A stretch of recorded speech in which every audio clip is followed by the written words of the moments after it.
Chapter 3. Unlearning.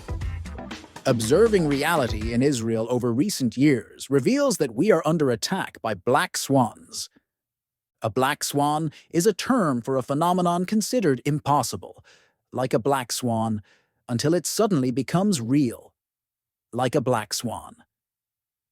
Black swans were discovered in Australia in the 17th century, after being unknown to the Western world until then. Nassim Nicholas Taleb, a Lebanese Christian whose family fled Lebanon during the Civil War in the 1970s, is responsible for modernizing the term in this context. In his best-selling book, The Black Swan, Taleb describes how Lebanon, once a relatively modern, secular, and Western country, began to change due to demographic shifts.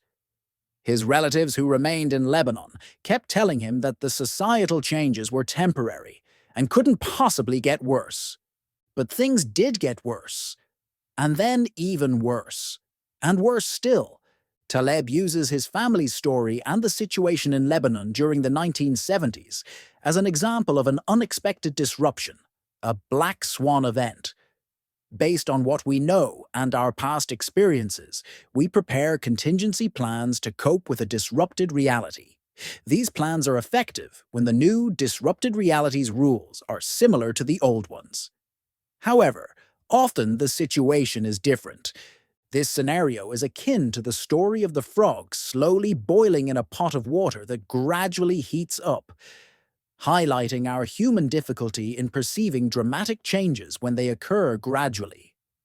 Evolutionarily speaking, our brains descended from the trees only yesterday and aren't equipped to process rapid changes like those we experience in the 21st century. We assume the world changes linearly, so we prefer to rely on the same tools that worked in the past. There's another point to consider. Often, something prevents us from acting decisively to change our reality. This could be many things. The gradual nature of change allows us to adjust our narrative about the situation, giving us a good enough excuse not to act. In another part of his book, Taleb tells the story of a turkey in the days leading up to Thanksgiving. The turkey receives a good portion of daily food to grow to the right size. With each passing day, it gets used to this routine. If the turkey were human, it would assume that what happened yesterday will likely happen tomorrow. This experience serves the turkey well until Thanksgiving arrives, and suddenly, instead of receiving more food, it is sent where all turkeys go. When a black swan appears on the horizon in a single day, our previous experience suddenly becomes far less valuable.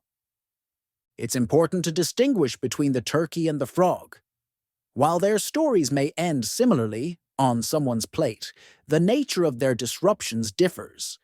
The frog experiences a long, gradual disruption, adjusting to each new stage.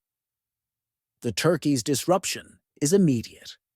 Returning to Israel's situation in recent years, we've seen the turnover of 3 governments within 2 years, without a state budget, the COVID-19 pandemic, a war in Europe with broad geopolitical implications affecting us, global inflation and interest rate hikes, sharp declines in global high-tech investments, judicial reform in Israel, sparking mass protests, and a war disrupting economic activity and threatening to lead to a crisis. We haven't even mentioned what might be the biggest swan of all, the AI revolution. Not every event listed may qualify as a black swan. Some didn't significantly change the rules, and others weren't that surprising. But even without delving into the exact definition, it's clear that these events highlight the disruption and uncertainty present in our reality in recent years. When something is disrupted and doesn't behave as expected, we can either try to force it into our existing frameworks or build new ones. Most people, most of the time, opt for the first choice, System 1 in Daniel Kahneman's terms from thinking fast and slow. This behavior likely developed due to its survival advantages. If I see a creature walking on all fours with spotted fur and sharp teeth, I immediately categorize it as a tiger and recall the protocol for such an encounter. It's dangerous. Run away. The issue with disruptions is that sometimes they create situations that don't fit our familiar frameworks. If we try to rely on past experience, we might act contrary to the new rules. To summarize, we tend to think within predefined and familiar frameworks. When we encounter something that doesn't fit, we usually try to squeeze it into an existing one, even if reality continually shows us that our chosen framework is unsuitable and that we need to build a new one. We might still choose to slowly cook in the frog soup pot. Meanwhile, reality becomes increasingly disrupted, requiring us to continually develop new ways of thinking. Unlearning describes the process of undoing previous learning so that what was learned and internalized is erased from consciousness. What does this undoing entail? How can something already learned be unlearned? How do we perform this action? What is the practice of unlearning? First, it's important to note that unlearning, like learning, can relate to acquiring new knowledge and adopting new habits and processes. This is crucial when discussing unlearning, as it encompasses all factors affecting our actions, opinions, and decisions. What does the UN in unlearning signify? Why is erasure necessary to learn something new? It's about breaking free from fixations, challenging our life's axioms, being willing to experience discomfort, changing our perspective on problems and challenges, questioning our learning process by approaching it with different assumptions, fostering doubt, developing new frameworks, and entering the learning process with ambiguity, being open to unexpected results. Beyond this, we'll explore three additional meanings of the in unlearning. First, an internal attitude of humility and curiosity. Second, challenging fundamental beliefs. Third, viewing knowledge as a filter, curiosity and humility. Our ego often governs us. That's nothing new. Life offers numerous learning opportunities, and we're surrounded by people from whom we can learn a great deal. We can acquire knowledge directly or observe and emulate how others do things. Imitation is often undervalued compared to originality, a notion we might need to unlearn since we can't truly develop without imitating others. We must adopt a stance of curiosity and humility to learn from those around us.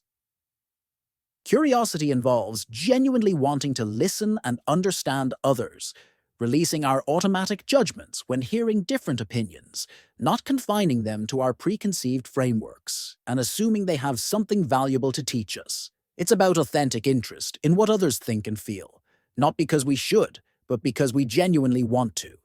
This openness occurs when we don't constantly place ourselves at the center, when our ego steps back to allow others into our sphere of interest.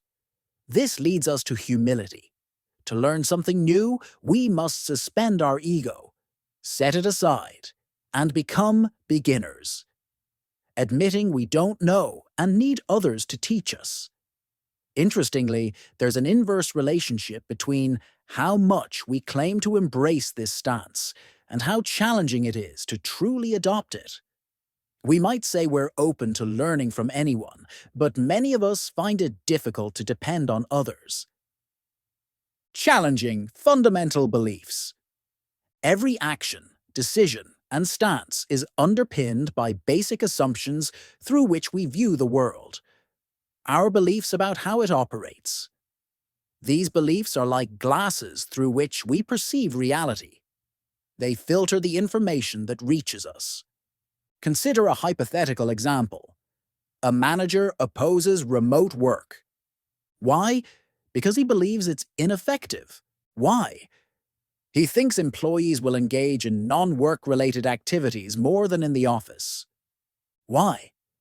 He believes they prefer personal matters over work responsibilities. Why? He views his employees as generally exploitative, prioritizing personal gain over the organization's. Why? Because he thinks that's human nature. Ultimately, his stance on remote work stems from a fundamental belief about human nature. Of course, this is just one possibility. A manager might oppose remote work for entirely different reasons and based on opposite beliefs. Not everyone opposing remote work holds a distrustful view of people, but someone who does is likely to resist the idea. Returning to unlearning. The way to in unlearning is by examining and challenging our deepest assumptions. We can better understand our motivations by questioning why we do what we do and think what we think, and clarifying our fundamental beliefs about reality. If we manage to challenge these core beliefs, either by adopting new ones or adjusting the weight we assign to them, we might find our actions in the world begin to change. This process can be undertaken individually or collectively within a team, like management, or an entire organization. While more complex at larger scales, it can be highly rewarding. Knowledge as a filter. The knowledge we've accumulated plays a crucial role in shaping our formal and informal roles in life. However, this knowledge also acts as a filter, potentially blocking new information we could learn. The denser this filter, the less new knowledge can penetrate. Think of the filter in your home air conditioner. It's essential to trapping unwanted particles from the air.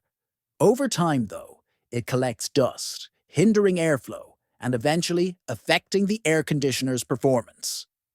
To prevent this, we need to clean the filter periodically. Some of us do. Others wait until a malfunction forces us to act. Unlearning is akin to regularly cleaning that filter.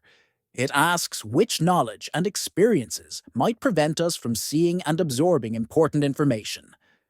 What might our existing knowledge be hiding that we need to learn? Typically, we enroll in courses or training to learn something new.